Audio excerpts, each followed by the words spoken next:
Happy Diwali. Hello everyone, আমি অপর্ণা আর এখন হচ্ছে কালী পূজার সকাল। তো আমি এখন রেডি হচ্ছি।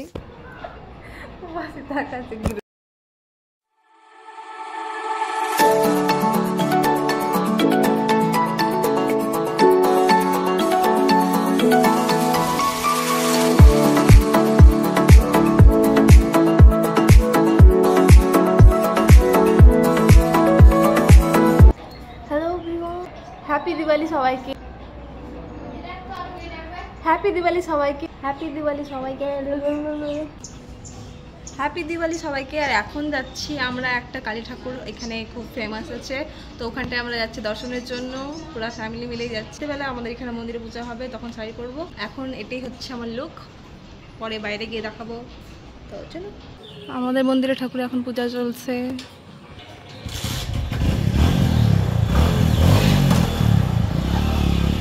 হ্যাপি দিওয়ালি সবাইকে, হ্যাপি দিওয়ালি, হ্যাপি দিওয়ালি। আমরা এখন বেরিয়ে গেছি আর যাচ্ছি আমরা ঠাকুর দেখতে, একটা কালী ঠাকুর। এখানে একটা ফেমাস কালী ঠাকুর আছে যেটাকে নাম বলে ভাষা কালী, তো আমরা এখন ওটা দেখতে যাচ্ছি। সবাই রেডি হয়ে বেরিয়ে গেছি। এখানে সবাই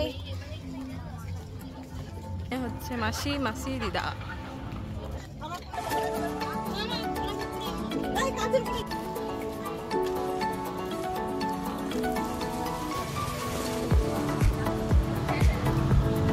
গলি দিয়ে হাঁটতে হাঁটতে এখন পৌঁছে গেলাম আমরা মেন রোডে। এখানটায়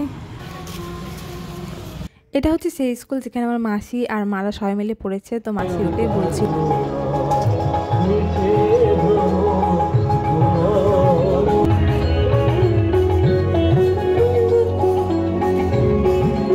আমাদের এখানে দিওয়ালিতে তো কালী পূজা হয়, মা কালী পূজা করা হয়। তো এখন কালী ঠাকুরগুলোকে সাজানো আছে, মানে কমপ্লিট হয়নি, কিন্তু আজকে সন্ধ্যার মধ্যে কমপ্লিট হয়ে যাবে। তারপর সবাই নিজে নিজে ঠাকুরকে নিয়ে যাবে। আমাদের যে মন্দিরের ঠাকুর সেটাকেও সন্ধ্যাবেলা নিতে আসতে হবে, তারপর ঠাকুরকে নিয়ে আবার যাবে, তারপর রাত্রেবেলা পূজা হবে। সুন্দর লাইটিং করেছে, রাত্রেবেলা চলবে, রাত্রেবেলা ভালো লাগে। আমরা এখনই রোড ঘুরে নিলাম, রাত্রেবেলা আসা হবে না আমাদের।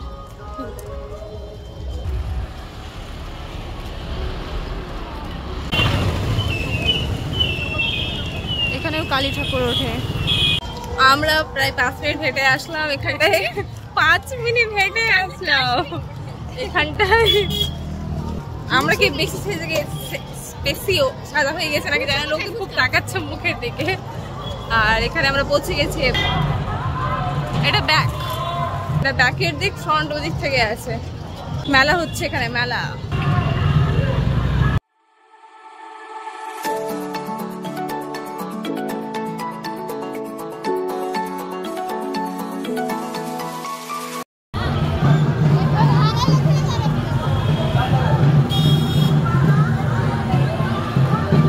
আমি তো এখানে প্রথমবার আসলাম, আর এখানে যে এত ভিড় হয় আমার কোনো আইডিয়া ছিল না। এখানে অনেক অনেক ভিড় ছিল।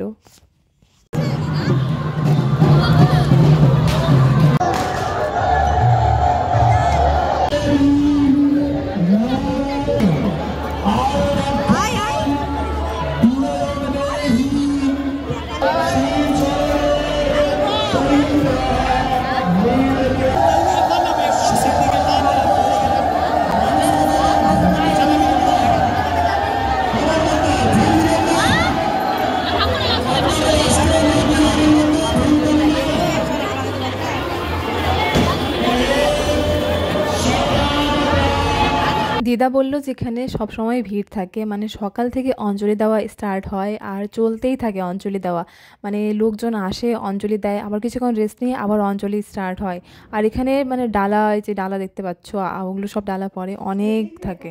আমরাও ভোগ কিনেছিলাম, কিন্তু মানে এত ভিড় যে বুঝতে পারছি না যে কি করে আগে যাব, ঠাকুরকে দিব। আমার দিদা এখানে ওয়েট করে যাচ্ছে যে কখন আগে যেতে পারবে আর অঞ্জলি দিবে। কিন্তু আমরা মানে এত ভিড় দেখে আমরা বেরিয়ে গেলাম। পাশে যে মন্দিরটা আছে ওখানে শিব ঠাকুর আর পার্বতী মার মন্দির আছে।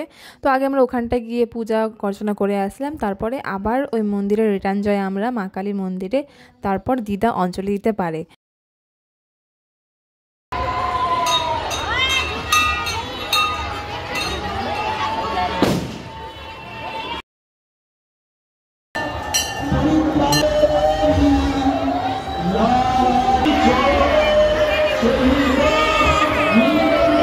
আমরা আবার চলে এসেছি মা কালীর মন্দিরে। আর এখন দিদা অঞ্জলি দিচ্ছে, আর এখানে পাশে আমি একটু ভিডিও করছিলাম। আর এখানে এত গরম, আমার অবস্থা পুরো খারাপ হয়ে গেছিল।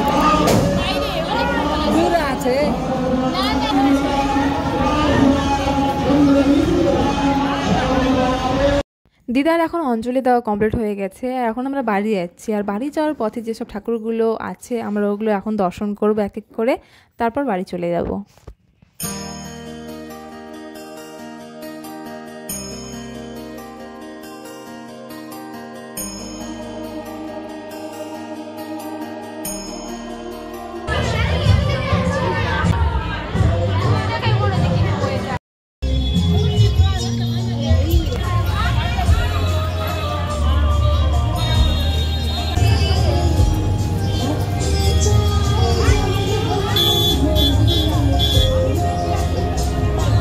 প্রায় সন্ধ্যা হয়ে এসছে, তো সবাই নিজে নিজে ঠাকুরকে নিয়ে যাচ্ছে। তো আর এখানে দিদাকে এখন খুঁজে পাওয়া যাচ্ছে না, মানে দিদা আমাদের আগে আগে হাঁটছিল, তারপর কোন রাস্তাতে যে কোন দিক গেল খুঁজে পাচ্ছিলাম না।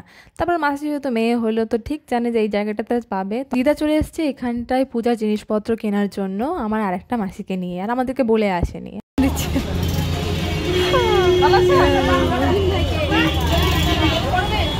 এখানে পূজার জিনিসপত্র নিচ্ছে দিদা। এটা হচ্ছে আমার দিদা, পূজার জিনিসপত্র কিনছে।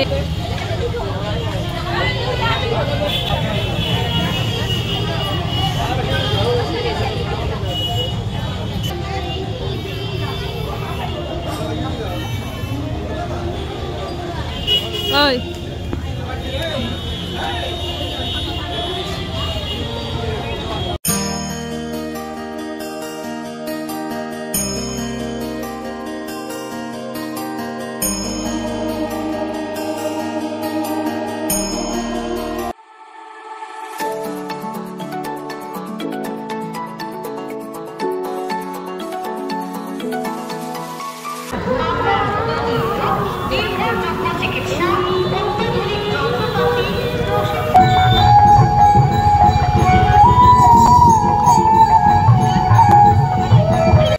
আমরা এখন বাড়ি চলে আসলাম,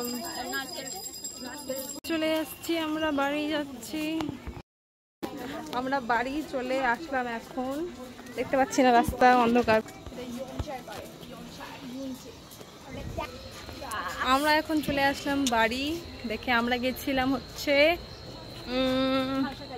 ভাষাকালী মন্দিরে গেছিলাম।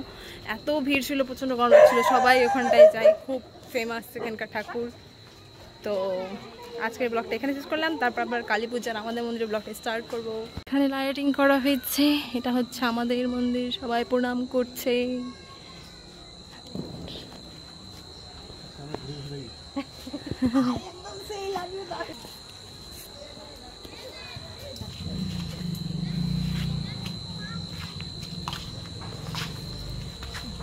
আমাদের এখন ঠাকুর আনা হয়নি, ঠাকুর পরে আনা হবে সন্ধ্যাবেলা। তো আমার এই ব্লগটা এখানেই শেষ। নেক্সট হবে কালী পূজার রাত্রে আমরা কী কী করলাম, সেই ব্লগটা একটু আপলোড করতে লেট হয়ে যাবে।